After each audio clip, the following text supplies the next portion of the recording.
Wala raw mangyayaring boycott laban kay incoming President Rodrigo Duterte at hindi isusuko ng media ang tungkulin na bantayan ang mga anomalya sa gobyerno. Itong tiniyak ng National Union of Journalists of the Philippines o NUJP matapos ang panawagang boycott laban kay Duterte dahil sa umano'y mga foul na pahayag laban sa mga mamahayag. Kasama na rito ang napapatay na ilang miyembro ng media dahil sa pagiging korap.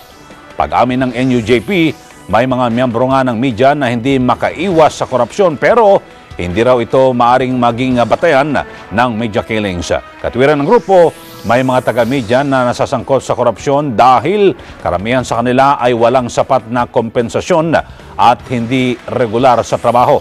Umaasa ang NUJP na masusolusyonan sa ilalim ng Duterte administration ang pangit na working condition ng mga taga-media na madalas na trabaho ng mahabang oras pero hindi sapat ang kompensasyon.